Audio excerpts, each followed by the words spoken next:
Hi friends, welcome to my YouTube channel. Srishti Drishti ಚಾನಲ್ಗೆ ಸ್ವಾಗತ. Friends, ಎಲ್ಲರೂ ಹೇಗಿದ್ದೀರಾ? ಚೆನ್ನಾಗಿದ್ದೀರಾ ಅನ್ಕೋತೀನಿ. ನಾನು ಕೂಡ ಚೆನ್ನಾಗಿದ್ದೀನಿ. ನಿಮ್ಮೆಲ್ರಿಗೂ ತಮ್ಲೈನ್ ನೋಡಿ ಆಲ್ರೆಡಿ ಗೊತ್ತಾಗಿದೆ.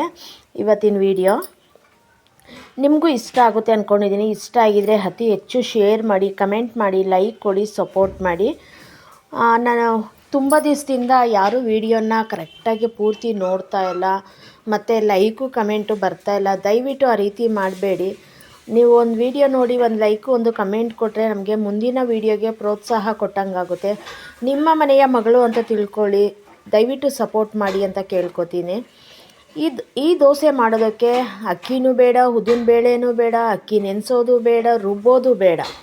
ಹೇಗೆ ಅಲ್ವಾ ಇನ್ಸ್ಟೆಂಟ್ ದೋಸೆ ಮಾಡೋದು ಹೇಗೆ ಬನ್ನಿ ನೋಡೋಣ.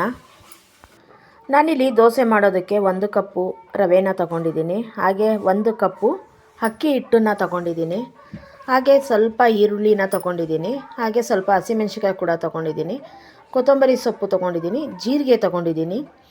ಹಾಗೆ ಒಂದು 4 ಟೊಮೊಟೊನ ಕೂಡ ತಗೊಂಡಿದ್ದೀನಿ. ನಾನಿಲ್ಲಿ ನೋಡ್ಬೋದು ಬೇರೆ ಬೇರೆ ಇಟ್ಟಿದ್ದೀನಿ. ಟೊಮೊಟೊ ಇಟ್ಟಿರೋದು ಟೊಮೊಟೊ ಚಟ್ನಿ ಮಾಡೋದಕ್ಕೆ, ಪಕ್ಕದಲ್ಲಿಟ್ಟಿರೋದು ರವೆ ದೋಸೆ ಮಾಡೋದಕ್ಕೆ.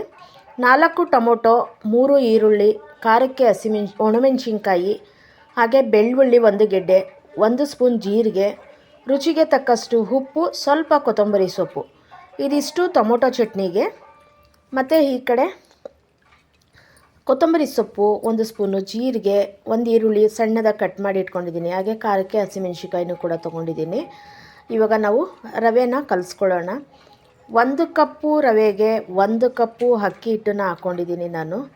ನೀವು ಅಕ್ಕಿ ಹಿಟ್ಟನ್ನು ಬೇಕು ಅಂದರೆ ಬಳಸ್ಬೋದು, ಬೇಡ ಅಂದರೆ ಕೂಡ ಸ್ಕಿಪ್ ಮಾಡ್ಬೋದು. ರವೆನೇ ನೀವು ಪೌಡ್ರ್ ಮಾಡಿ ಕೂಡ ಯೂಸ್ ಮಾಡ್ಬೋದು. ನಾನಿಲ್ಲಿ ಚಿರೋಟಿ ರವೆನ ತೊಗೊಂಡಿದ್ದೀನಿ.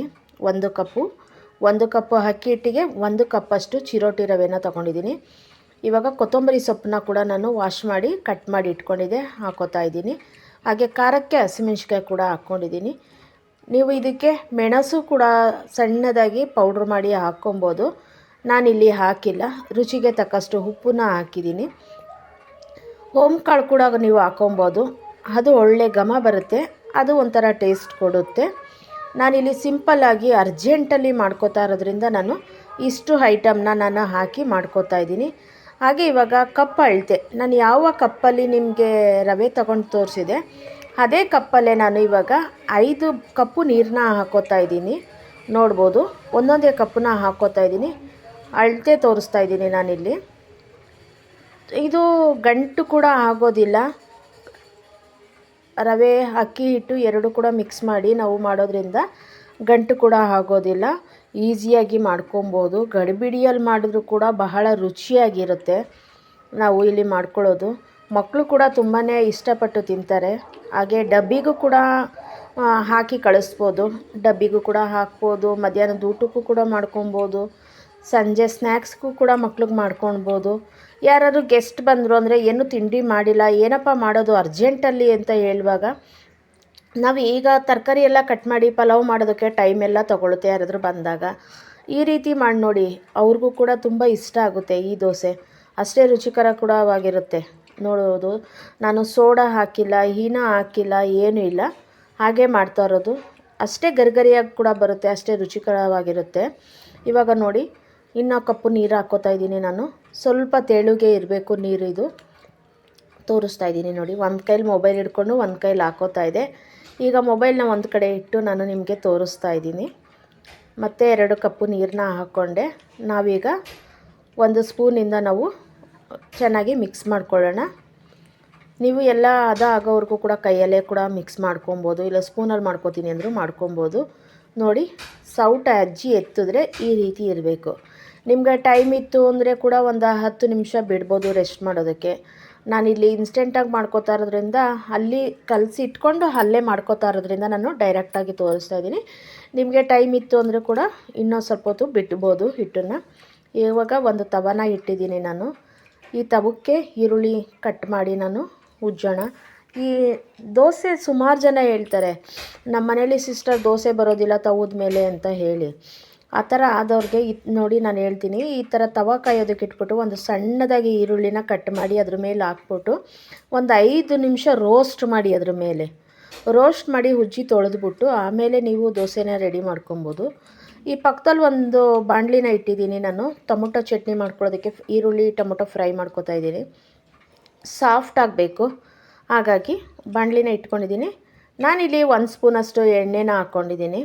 1 ರಿಂದ 2 ಸ್ಪೂನ್ ಒಳಗಡೆ ಇದೆ.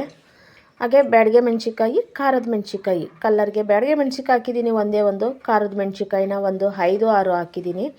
ಹಾಗೆ 3 ಈರುಳ್ಳಿನ ತೊಗೊಂಡಿದ್ದೆ, ಮೀಡಿಯಮ್ ಸೈಜ್ ಈರುಳ್ಳಿನ 3 ಈರುಳ್ಳಿ, 4 ಟೊಮೊಟೊನ ತೊಗೊಂಡಿದ್ದೀನಿ ನಾನು. ಇವಾಗ ಇದನ್ನು ಫ್ರೈನ ಮಾಡ್ಕೊಬೇಕು. ಮಿಸ್ ಆಗಿದೆ ಇಲ್ಲಿ ಉದ್ದಿನಬೇಳೆ ಕಡಲೆಬೇಳೆನ ನಾನು ಇವಾಗ ಹಾಕ್ಕೋಬೇಕು. ಮೊದಲೇ ಹಾಕ್ಕೊಬೇಕಿತ್ತು, ಒಣಮೆಣ್ಸಿಕಾಯಿ ಹಾಕಿದಾಗ್ಲೇ ನಾನು ಒಣಮೆಣ್ಸಿಕಾಯಿ ಹಾಕಿ ಈರುಳ್ಳಿ ಹಾಕಿ ಫ್ರೈ ಮಾಡ್ಕೊಂಡ್ಬಿಡ್ತಾಯಿದ್ದೀನಿ. ಈಗ ನಾನು ಸೈಡಲ್ಲಿ ಉದ್ದಿನಬೇಳೆ ಕಡಲೆಬೇಳೆನ ಹಾಕ್ಕೊಂಡು ಫ್ರೈ ಮಾಡ್ಕೊಳ್ಳೋಣ. ಸಾಫ್ಟ್ ಆಗಬೇಕಷ್ಟೇ ನಮಗೆ ಈರುಳ್ಳಿ, ಒಣಮೆಣ್ಸಿನ್ಕಾಯಿ, ಟೊಮೊಟೊ ಎಲ್ಲ ಬರೀ ಸಾಫ್ಟ್ ಆಗಬೇಕಷ್ಟೇ, ನಮಗೆ ಏನು ಫ್ರೈ ಆಗೋದು ಬೇಡ. ಅದು ಸ್ವಲ್ಪ 1-2 ನಿಮಿಷ ಸಾಫ್ಟ್ ಆಗಬೇಕು ಚಟ್ನಿ ರುಬ್ಬೋದಕ್ಕೆ. ಆ ಥರ ಸಾಫ್ಟ್ ಆದರೆ ಬಹಳ ರುಚಿಯಾಗಿರುತ್ತೆ ಚಟ್ನಿ ಅಂತ ಅಷ್ಟೇ. ನೋಡ್ಬೋದು ಈರುಳ್ಳಿ ಸ್ವಲ್ಪ ಕಲರ್ ಚೇಂಜ್ ಆಗ್ತಿದೆ ಅಲ್ವಾ. ಇದೇ ರೀತಿ ಸ್ವಲ್ಪ 1-2-3 ನಿಮಿಷ ನಾವು ಈ ರೀತಿ ಬಾಡಿಸ್ಕೊಬೇಕು ಅಷ್ಟೇ. ಇವಾಗ ನಾನು ನೋಡಿ ಉದ್ದಿನಬೇಳೆ ಕಡಲೆಬೇಳೆನ ನಾನು ಇಲ್ಲಿ 2 ಸ್ಪೂನು ಅಷ್ಟು ಕಡಲೆಬೇಳೆನ ತೊಗೊಂಡಿದ್ದೆ, ಒಂದು ಅರ್ಧ ಸ್ಪೂನಷ್ಟು ಉದ್ದಿನಬೇಳೆನ ತೊಗೊಂಡಿದ್ದೀನಿ. ಈಗ ಅದನ್ನು ಕೂಡ ಮಿಕ್ಸ್ ಮಾಡ್ಕೋತಾ ಇದ್ದೀನಿ. ಮಿಕ್ಸ್ ಮಾಡಿಕೊಂಡು ಟೊಮೊಟೊ ಕೂಡ, ನಮಗೆ ಈ ಎಲ್ಲ ಐಟಮು ಸಾಫ್ಟ್ ಆಗಬೇಕು ರುಬ್ಬೋದಕ್ಕೆ. ನೀವು ಇದಕ್ಕೆ ಕರ್ಬೇವಿನ ಸೊಪ್ಪು ಕೂಡ ಹಾಕ್ಕೊಬೋದು ಇವಾಗಲೇ. ಕರ್ಬೇವಿನ ಸೊಪ್ಪು ನಾನು ಇವಾಗ ಹಾಕಿಲ್ಲ, ಲಾಸ್ಟಲ್ಲಿ ಒಗ್ಗರಣೆಗೆ ಹಾಕ್ಕೋತೀನಿ. ಹಾಗೆ 4 ಟೊಮೊಟೊನ ವಾಶ್ ಮಾಡಿ ನಾನು ಇಟ್ಕೊಂಡಿದ್ದೆ. 4 ಟೊಮೊಟೊ ಮತ್ತು 1 ಸ್ಪೂನಷ್ಟು ಜೀರಿಗೆನ ಹಾಕ್ಕೊಂಡಿದ್ದೀನಿ. ಇವಾಗ ನೋಡಿ ಫ್ರೈ ಮಾಡ್ಕೊಬೇಕು. ಇದನ್ನು ಕೂಡ ಸಾಫ್ಟ್ ಆಗಬೇಕು, ಇದು ಟೊಮೊಟೊ ಕೂಡ ಅಷ್ಟು ಬಂದರೆ ಸಾಕು ನಮಗೆ. ಟೊಮೊಟೊ ಸಾಫ್ಟ್ ಆದರೆ ಟೊಮೊಟೊ ಚಟ್ನಿಗೆ ರೆಡಿ ಆಗುತ್ತೆ. ಇವಾಗ ನಾನಿಲ್ಲಿ ಸ್ವಲ್ಪ ರುಚಿನ ಹಾಕೋತಾ ಇದ್ದೀನಿ, ಟೊಮೊಟೊ ಬೇಗ ಸಾಫ್ಟ್ ಆಗುತ್ತೆ ಅಂತ ಹೇಳಿ. ರುಚಿಗೆ ಎಷ್ಟು ಬೇಕಷ್ಟನ್ನು ನಾನು ಈಗಲೇ ಹಾಕ್ಕೊಂಡಿದ್ದೀನಿ, ನೋಡ್ಬೋದು. ಈ ಆ ಕಡೆ ಈ ಕಡೆ ಸ್ವಲ್ಪ ಫ್ರೈ ಮಾಡಿಬಿಟ್ಟು 1-5 ನಿಮಿಷ ನಾನು ದೋಸೆ ಹಾಕೊಳ್ಳೋವರೆಗೂ ಇಟ್ಟಿದ್ದೀನಿ. ಆ ಕಡೆ ನೋಡ್ಬೋದು ತವ ಇಟ್ಟಿದ್ದೀನಿ. ಇವಾಗ ತವ ಕಾದಿದೆ.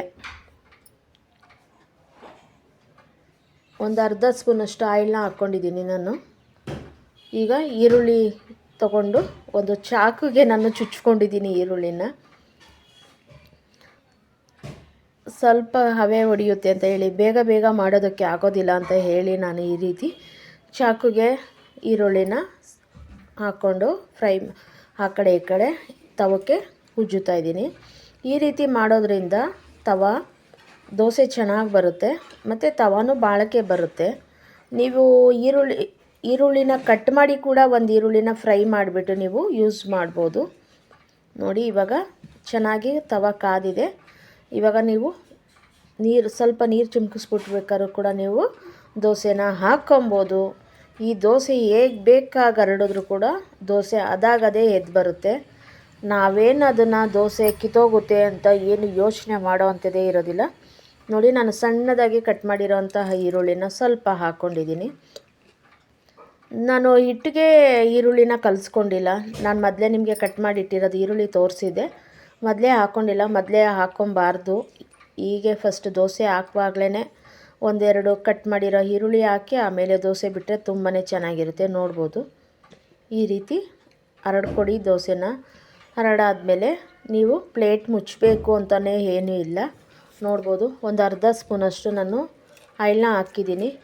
ದೋಸೆ ನೋಡಿ ಯಾವ ರೀತಿ ಬರ್ತಾಯಿದೆ ಅಂತ ಹೇಳಿ. ನಿಜವಾಗ್ಲೂ ತುಂಬ ರುಚಿಯಾಗಿರುತ್ತೆ ಮಾತ್ರ ಈ ದೋಸೆ ಅಂತೂ. ನೋಡ್ಬೋದು ಸಖತ್ತಾಗಿ ಬಂದಿದೆ ಮತ್ತು ದೋಸೆ. ಹಾಗೆ ನೋಡಿದ್ರೆ ಈ ಕಡೆ ಫ್ರೈ ಆಗಿದೆ, ಸಾಫ್ಟ್ ಆಗಿದೆ, ನೋಡ್ಬೋದು ಟೊಮೊಟೊ. ಇವಾಗ ಇನ್ನೊಂದು ದೋಸೆ ಹಾಕೋವರೆಗೂ ನಾನು ಇದನ್ನು ಸ್ವಲ್ಪ ಆ ಕಡೆ ಈ ಕಡೆ ಬಾಡಿಸ್ಕೊಳ್ಳೋಣ. ಇನ್ನೊಂದು ಸ್ವಲ್ಪ ಟೊಮೊಟೊ ಫ್ರೈ ಆಗಲಿ ಅಂತ ಹೇಳಿ ನಾನು ಬಾಡಿಸ್ಕೊತಾ ಇದ್ದೀನಿ. ಇದಕ್ಕೆ ನೀವು ಬೇಕು ಅಂದರೆ ಸ್ವಲ್ಪ ತೆಂಗಿನಕಾಯಿ ಕೂಡ ಹಾಕ್ಕೊಬೋದು. ಇಲ್ಲಿ ನಾನು ತೆಂಗಿನಕಾಯಿ ಬಳಸೋದಿಲ್ಲ, ಕೆಲವ್ರು ಬಳಸ್ತಾರೆ, ನಾನು ಬಳಸೋದಿಲ್ಲ. ನೋಡಿ ಈ ರೀತಿ ಚೆನ್ನಾಗಿ ಸ್ವಲ್ಪ ಬಾಡಿಸ್ಕೊತಾ ಇದ್ದೀನಿ. ದೋಸೆ ಕೂಡ ನೋಡ್ಬೋದು ಅದೇ ಯಾವ ರೀತಿ ಆಗ್ತಾಯಿದೆ ಅಂತ. ಎರಡನೇ ದೋಸೆ ಇದು. ಮೊದಲನೇ ದೋಸೆ ರೆಡಿಯಾಗಿತ್ತು. ಇದು ಎರಡನೇ ದೋಸೆ ನೋಡ್ಬೋದು ನೀವು ಯಾವ ರೀತಿ ಬರ್ತಾಯಿದೆ ಅಂತ ಹೇಳಿ. ನಾವು ಸೈಡಲ್ಲಿ ನೋಡ್ಬೋದು, ಸ್ವಲ್ಪ ಮುಟ್ಟಿದ್ರೆ ಸಾಕು ದೋಸೆ ಅದಾಗದೇ ಬರುತ್ತೆ. ಆ ರೀತಿ ಬರುತ್ತೆ ದೋಸೆ ಇದು. ನಿಮ್ಮೆಲ್ರಿಗೂ ಇಷ್ಟ ಆಗುತ್ತೆ ಅಂದ್ಕೊಂಡಿದ್ದೀನಿ ಈ ದೋಸೆ. ಇಷ್ಟ ಆದರೆ ಅತಿ ಹೆಚ್ಚು ಶೇರ್ ಮಾಡಿ, ಕಮೆಂಟ್ ಮಾಡಿ, ಸಪೋರ್ಟ್ ಮಾಡಿ ಅಂತ ಕೇಳ್ಕೊತೀನಿ. ನೋಡ್ಬೋದು ದೋಸೆ ಯಾವ ರೀತಿ ಬರ್ತಾಯಿದೆ ಅಂತ. ಎಷ್ಟು ತೆಳು ಬರ್ತಾಯಿದೆ, ಅಷ್ಟೇ ರುಚಿಕರ ಕೂಡವಾಗಿದೆ ಈ ದೋಸೆ. ನಿಮ್ಮೆಲ್ರಿಗೂ ಇವತ್ತಿನ ವಿಡಿಯೋ ತುಂಬಾ ಇಷ್ಟ ಆಗಿದೆ ಅಂದ್ಕೋತೀನಿ. ಇಷ್ಟ ಆಗಿದರೆ ಅತಿ ಹೆಚ್ಚು ಶೇರ್ ಮಾಡಿ, ಕಮೆಂಟ್ ಮಾಡಿ, ಲೈಕ್ ಕೊಡಿ, ಸಪೋರ್ಟ್ ಮಾಡಿ ಅಂತ ಕೇಳ್ಕೊತೀನಿ. ನೋಡಿ ರೆಡಿ ಆಯಿತು, ದೋಸೆ ಎಲ್ಲ ರೆಡಿ ಆಯಿತು. ಇವಾಗ ನಾನು ಇನ್ನೊಂದು ದೋಸೆನ ಹಾಕಿ ಚಟ್ನಿ ರುಬ್ಬೋದಕ್ಕೆ ಜಾರ್ಗೆ ಹಾಕ್ಕೊಳ್ಳೋಣ. ನೋಡಿ ಇನ್ನೊಂದು ದೋಸೆನೂ ಅಷ್ಟೇ ನಾನು ಸ್ವಲ್ಪ ಈರುಳ್ಳಿ ಕಟ್ ಮಾಡಿರೋದನ್ನ ಹಾಕ್ಕೊಂಡು ದೋಸೆನ ಹಾಕ್ಕೋತಾ ಇದ್ದೀನಿ. ಸ್ವಲ್ಪ ವಿಡಿಯೋದಲ್ಲಿ ಅಲ್ಲಲ್ಲೇ ವಾಯ್ಸ್ ಕಟ್ಟಾಗಿತ್ತು, ಹಾಗಾಗಿ ವಾಯ್ಸ್ ಮತ್ತೆ ಕೊಡ್ತಾಯಿದ್ದೀನಿ. ಸ್ವಲ್ಪ ಆ ಕಡೆ ಈ ಕಡೆ ನಮ್ಮ ಮನೆ ಹತ್ರ ಮಕ್ಕಳು ಸೌಂಡ್ ಇದೆ, ಮಕ್ಕಳು ಒಳ ಸೌಂಡು ಕೇಳಿಸ್ತಾಯಿತ್ತು, ಹಾಗಾಗಿ ಮ್ಯೂಟ್ ಮಾಡಿ ನಾನು ವಾಯ್ಸ್ ಓವರ್ನ ಕೊಡ್ತಾಯಿದ್ದೀನಿ. ನೋಡಿ ಈ ರೀತಿ ದೋಸೆ ಹಾಕಿಟ್ಟು ನಾವು ಈ ಕಡೆ ಜಾರ್ಗೆ ಹಾಕ್ಕೊಂಡಿದ್ದೀನಿ. ಹಾಗೆ ಲಾಸ್ಟಲ್ಲಿ ಸ್ವಲ್ಪ ಕೊತ್ತಂಬರಿ ಸೊಪ್ಪನ್ನ ಹಾಕಿ, ನೀರೇನು ಬಳಸಿಲ್ಲ ನಾನು, ಹಾಗೆ ರುಬ್ಕೊಂಡು ಬಂದಿದ್ದೀನಿ. ಹಾಗೆ ಇಲ್ಲಿ 1 ಟೇಬಲ್ ಸ್ಪೂನಷ್ಟು ನಾನು ಎಣ್ಣೆನ ಹಾಕ್ಕೋತಾ ಇದ್ದೀನಿ. ಒಂದು ಪ್ಯಾನ್ ಇಟ್ಕೊಂಡಿದ್ದೇನೆ. ಈ ಪ್ಯಾನ್ಗೆ ಒಗ್ಗರಣೆ ಹಾಕ್ಕೊಳ್ಳೋಣ, ಚಟ್ನಿಗೆ ಒಗ್ಗರಣೆ ಹಾಕ್ಕೊಳ್ಳೋಣ. ಸೂಪರಾಗಿರುತ್ತೆ ಮಾತ್ರ. ನೋಡಿ ಚಟ್ನಿ ಈ ರೀತಿಯೇ ಇರಬೇಕು. ಚಟ್ನಿನ ನಾವು ನುಣ್ಣಗೆ ರುಬ್ಬಬಾರ್ದು, ನುಣ್ಣಗೆ ರುಬ್ಬಿದ್ರೆ ಟೇಸ್ಟ್ ಇರೋದಿಲ್ಲ. ಸ್ವಲ್ಪ ತರಿನೇ ಇರಬೇಕು ಚಟ್ನಿ ಯಾವಾಗಲೂ. ಅತಿ ನುಣ್ಣಗೆ ರುಬ್ಬಿಟ್ರೆ ಒಂಥರ ಹಿಟ್ಟು ಥರ ಕಲಸಿರೋ ಥರ ಆಗಿಬಿಡುತ್ತೆ. ಸ್ವಲ್ಪ ತರಿ ರವೆ ರೀತಿ ಇರೋ ರೀತಿಯೇ ಮಾಡ್ಕೊಬೇಕು. ನೋಡಿ ಇವಾಗ ನಾನು ಒಂದು 1/4 ಸ್ಪೂನಷ್ಟು ಸಾಸಿವೆನ ಹಾಕಿದ್ದೀನಿ. ಸಾಸಿವೆ ಚಿಟಪಟ ಅಂತ ಸಿಡಿಬೇಕು. ಸಾಸಿವೆ ಚಿಟಪಟ ಅಂತ ಸಿಡಿದಿಲ್ಲ ಅಂತಂದರೆ ಚಟ್ನಿ ಕಹಿ ಬರುತ್ತೆ, ಹಾಗಾಗಿ ಸಾಸಿವೆನ ಚಿಟಪಟ ಅಂತ ಸಿಡಿಬೇಕು. ನೋಡ್ಬೋದು ದೋಸೆ ಕೂಡ ಯಾವ ರೀತಿ ಎದ್ದೇಳ್ತಾ ಇದೆ ಅಂತ ಹೇಳಿ. ನೋಡೋಕ್ಕೆ ಎಷ್ಟು ಚೆಂದ ಇದೆ, ಅಷ್ಟೇ ರುಚಿ ಇದೆ. ಈ ಕಡೆ ಕೂಡ ನೋಡ್ಬೋದು ಜೀರಿಗೆ ಹಾಕ್ಕೋತಾ ಇದ್ದೀನಿ. ಒಂದು 1/4 ಸ್ಪೂನಷ್ಟು ಸಾಸಿವೆ ಚಿಟಪಟ ಅಂತ ಸಿಡಿದ್ಮೇಲೆ ಜೀರಿಗೆ ಹಾಕ್ಕೋತಾ ಇದ್ದೀನಿ. ಹಾಗೆ ಹಿಂಗು ಬೇಕಂದರೆ ನೀವು ಬಳಸ್ಬೋದು, ಬೇಡ ಅಂದರೆ ಸ್ಕಿಪ್ ಮಾಡ್ಬೋದು. ನಾನಿಲ್ಲಿ ಜೀರ್ಣ ಆಗುತ್ತೆ ಅಂತ ಹೇಳಿ ಹಿಂಗನ್ನು ಹಾಕ್ತಾಯಿದ್ದೀನಿ. ಹಾಗೆ ಸ್ವಲ್ಪ ಕರಿಬೇವನ್ನ ಕೂಡ ಹಾಕ್ತಾಯಿದ್ದೀನಿ. ಇದಕ್ಕೆ ನೀವು ಒಣಮೆಣಸು ಕೂಡ ಒಂದು ಕಟ್ ಮಾಡಿ ಹಾಕ್ಕೊಬೋದು, ಇಲ್ಲ ಹಸಿಮೆಣ್ಸಿಕಾಯಿ ಕೂಡ ಕಟ್ ಮಾಡಿ ಹಾಕ್ಕೊಬೋದು. ನಾನು 2 ಕೂಡ ಸ್ಕಿಪ್ ಮಾಡಿದ್ದೀನಿ. ಕರೆಂಟ್ ಹೋಯಿತು ನಮ್ಮ ಮನೆಯಲ್ಲಿ, ಬೆಳಗ್ಗೆನೇ ಕರೆಂಟ್ ತೆಗೆದಿದ್ದಾನೆ. ನೋಡಿ ಇವಾಗ ಕರ್ಬೇವಿನ ಸೊಪ್ಪನ್ನ ಫ್ರೈ ಮಾಡ್ಕೊಳ್ಳೋಣ. ನೀವು ಇದಕ್ಕೆ ಒಗ್ಗರಣೆಗೆ ಕೂಡ ಬೇಕು ಅಂದರೆ 1-2 ಕಡಲೆಬೇಳೆ, ಉದ್ದಿನಬೇಳೆನ ಕೂಡ ಹಾಕ್ಕೊಬೋದು. ನಾನು ಅದು ಕೂಡ ಸ್ಕಿಪ್ ಮಾಡಿದ್ದೀನಿ. ಸಿಂಪಲಾಗೆ ಮಾಡ್ಕೋತಿರೋದ್ರಿಂದ ನಾನು ಅದು ಕೂಡ ಸಿಂಪಲಾಗೆ ಸ್ಕಿಪ್ ಮಾಡಿ ಮಾಡ್ಕೋತಾ ಇದ್ದೀನಿ. ಇವಾಗ ಚಟ್ನಿ ನೋಡಿ, ಚಟ್ನಿ ಹಾಕ್ಕೋತಾ ಇದ್ದೀನಿ. ನೋಡಿದ್ರಲ್ವ ಚಟ್ನಿ ಯಾವ ರೀತಿ ಕಾಣಿಸ್ತಿದೆ ಅಂತ. ಇಷ್ಟು ರವೆ ಥರ ಇರಬೇಕು, ಜಾಸ್ತಿ ನುಣ್ಣಗೆ ರುಬ್ಬಾರ್ದು. ನುಣ್ಣಗೆ ರುಬ್ಬಿದ್ರೆ ಅದು ಬೇರೆ ಟೇಸ್ಟ್ ಕೊಡುತ್ತೆ. ಈ ರೀತಿ ಇದ್ರೇ ತುಂಬ ರುಚಿಯಾಗಿರುತ್ತೆ ಚಟ್ನಿ. ಇವಾಗ ಚಟ್ನಿ ಕೂಡ ರೆಡಿ ಆಯಿತು. ನೋಡ್ಬೋದು ದೋಸೆ ಕೂಡ ರೆಡಿಯಾಗಿದೆ. ಇವಾಗ ಏನಿದ್ರು ಸರ್ವಿಂಗ್ ಬೌಲ್ಗೆ ಹಾಕ್ಕೊಂಡು ಸರ್ವ್ ಮಾಡ್ತಾ ಇರೋದು ಅಷ್ಟೇ ಕೆಲಸ. ಬನ್ನಿ ಇವಾಗ ನೋಡಿ ದೋಸೆ ಕೂಡ ರೆಡಿ ಆಯಿತು. ಮತ್ತೊಂದು ದೋಸೆ ರೆಡಿಯಾಗಿ ಬಂದಿದೆ. ನೋಡ್ಬೋದು ನೀವು ಸುತ್ತ ಯಾವ ರೀತಿ ಅದೇ ಎದಳ್ತಾ ಇದೆ ಅಂತ ದೋಸೆ. ನಾವು ಇದಕ್ಕೇನು ಬಲವಂತದಿಂದ ದೋಸೆ ಅಯ್ಯೋ ಕಿತ್ತೋಯ್ತು, ಹಾಗಾಯಿತು ಹೀಗಾಯಿತು ಅನ್ನೋ ರೀತಿ ಏನೂ ಇಲ್ಲ. ಎಷ್ಟು ಚೆಂದ ಬರುತ್ತೆ ಅಂತ ದೋಸೆ ನೋಡ್ಬೋದು. ಮಕ್ಳಿಗಂತೂ ತುಂಬ ಟೇಸ್ಟಿ ಇರುತ್ತೆ, ಯಾಕಂದರೆ ಒಳ್ಳೆ ಕ್ರಿಸ್ಪಿಯಾಗಿ ಬರುತ್ತೆ. ನೋಡ್ಬೋದು ಮಕ್ಕಳಂತೂ ತುಂಬಾ ಇಷ್ಟಪಟ್ಟು ತಿಂತಾರೆ. ಸರ್ವಿಂಗ್ ಬೌಲ್ಗೂ ಹಾಕ್ಕೊಂಡಿದ್ದೀನಿ ನಾನು, ನೋಡ್ಬೋದು. ಹಾಗೆ ಟೇಸ್ಟ್ ಕೂಡ ನಾನು ಮಾಡಿ ನಿಮಗೆ ಹೇಳ್ತಾ ಇದ್ದೀನಿ ಎಷ್ಟು ರುಚಿಯಾಗಿದೆ ಅಂತ. ಎಷ್ಟು ತೆಳುಗೆ ಬಂದಿದೆ ದೋಸೆ. ನಿಜವಾಗ್ಲೂ ಮಕ್ಕಳು ಮಂದ ಇದ್ದರೆ ದೋಸೆ ತಿನ್ನೋದಕ್ಕೆ ಹಿಂಸೆ ಪಡ್ತಾರೆ. ಈ ರೀತಿ ತೆಳುಗೆ ಮಾಡಿಕೊಡಿ. ಮಕ್ಕಳು ಒಂದು ದೋಸೆ ತಿನ್ನೋರು 4 ದೋಸೆ ತಿಂತಾರೆ ಈ ದೋಸೆನ. ಒಂದು ಸತಿ ನೀವು ಟ್ರೈ ಮಾಡಿ, ನನಗೆ ಕಮೆಂಟ್ ಬಾಕ್ಸಲ್ಲಿ ಕಮೆಂಟ್ ಮಾಡಿ ಹೇಗಿತ್ತು ಅಂತ ಹೇಳಿ. ಚಟ್ನಿ ಮಾತ್ರ ಸೂಪರಾಗಿ ಬಂದಿದೆ, ದೋಸೆ ಕೂಡ ಸೂಪರಾಗಿ ಬಂದಿದೆ. ಈ ವಿಡಿಯೋ ನಿಮಗೆ ಇಷ್ಟ ಆಗಿದೆ ಅನ್ಕೋತೀನಿ. ಇಷ್ಟ ಆಗಿದೆ ಅತಿ ಹೆಚ್ಚು ಶೇರು ಕಮೆಂಟು ಮಾಡೋದನ್ನು ಮಾತ್ರ ಮರಿಬೇಡಿ. Thank you.